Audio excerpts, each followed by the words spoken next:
শীত হলো আরাম, তৃপ্তি এবং অভ্যন্তরীণ শান্তি খোঁজার সময়। হ্যালো এভরিওয়ান, আসসালামু আলাইকুম, hope you all are doing well. Welcome to my another blog. আমার না শীতকালটা অনেক বেশি পছন্দের। যে জায়গায় রোদের জন্য গরম লাগবে তাই ঘর থেকে বেরই হয় না, আর শীতকাল আসলে তো প্রতিদিনই বের হওয়া হয়। আর ঠান্ডাটা আমার অনেক বেশি ভালো লাগে। আর শীতকালে কিন্তু অনেক মজার মজার পিঠা, অনেক মজার মজার নাস্তাও খাওয়া যায়। আর তার জন্য না এমনি আমার শীতকালটা অনেক বেশি পছন্দের।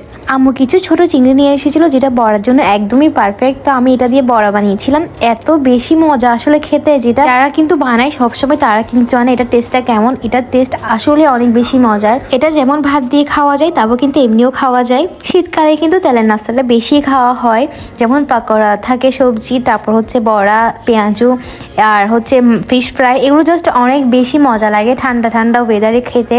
আর আসলে বাড়িতে আছি সেই হিসেবে খাওয়া হচ্ছে আর কি এত কিছু। তবে বাসায় থাকলে এত কিছু খাওয়া হয় না, এত কিছু করতেও ইচ্ছে করে না। কিন্তু বাসায় বোনরা থাকে, ওরাও হেল্প করে, আমিও কিছু করি। ওই হিসেবে কিন্তু কাজটা কিন্তু অনেক বেশি ইজিও হয়ে যায়, ভালো লাগে করতে। সবাই মিলে খেতে কিন্তু ভালোও লাগে। একসাথে থাকার কিন্তু মজাটাই অনেক আলাদা, তাই না? আসলে যারা একসাথে থাকে তারাই কিন্তু বোঝে। তো এখানে আমি আসলে সুজি দিয়েছিলাম একটু ক্রিস্পি হওয়ার জন্য, তারপর ময়দা দিয়েছিলাম হালকা করে, আর হচ্ছে মশলাগুলো অ্যাড করেছিলাম আর কি।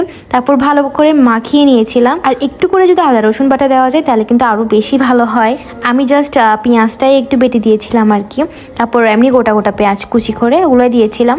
আর বড়াগুলো যদি ডুবো তেলে ভাজা হয় তাহলে কিন্তু আরও বেশি ভালো হয়, তাই আমি বেশি করে তেল দিয়ে নিয়েছিলাম। তেলের দিক দিয়ে কিন্তু কিপটামি করা যাবে না। আসলে বাসায় আসলে এইসব ট্রাই করা হয় অনেকদিন পরপর, প্রায় অনেকদিন পরপরই ট্রাই করা হয়, অনেক বেশি ভালো লাগে।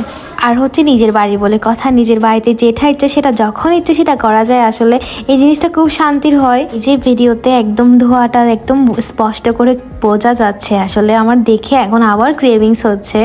মানে এত মজা ছিল জিনিসটা, আমার এখন আবার বানাতে ইচ্ছে করছে। আসলে এইভাবে ট্রাই করতে করতে আমি কয়েকটা এমনিতেই খেয়ে ফেলেছিলাম। ভাত দিয়ে পরে একটা খেয়েছি আর কি, কিন্তু এমনিতে অনেকগুলো খেয়ে ফেলেছি। তারপর এখানে পেঁয়াজও ভেজে নিচ্ছিলাম। এগুলো আসলে আম্মু মাখিয়ে দিয়েছিল। অনেকদিন পর আম্মু পেঁয়াজগুলো মাখিয়ে দিয়েছিল, কারণ সবসময় তো আমি বানাই বা আমার বোন করে, কিন্তু আম্মুর টেস্টটা কিন্তু আসলে অনেক আলাদা হয়। সেটা সেদিনই বুঝেছি, কারণ অনেকদিন পর পেঁয়াজগুলো খাচ্ছিলাম, তো ওই জন্য। অনেকগুলোই বড় হয়েছিল, পেঁয়াজু হয়েছিল, কিন্তু আমি একা বসে বসেই অনেকটা শেষ করে ফেলেছি। আমার এত বেশি, আমি আগে হচ্ছে স্মেলটা নিচ্ছিলাম, আমার অনেক বেশি ভালো লাগছিল স্মেলটা। আমি একটু হলেও বুঝতে পারছি আমার ভিডিওটা দেখার পর কিন্তু অনেকেরই ক্রেভিংস হবে। এই যে তারপর ফিশ ফ্রাইও হয়ে গেল, তারপর এই যে ভাত, ডাল, তারপর ছিল পেঁয়াজু, বড়া, কিছু শাক ছিল, আমি শাকটাও ভেজেছিলাম আর কি। তারপর ছিল ফিশ ফ্রাই, জাস্ট অসম ছিল। সেদিনের খাবারটা অনেক বেশি মজা ছিল।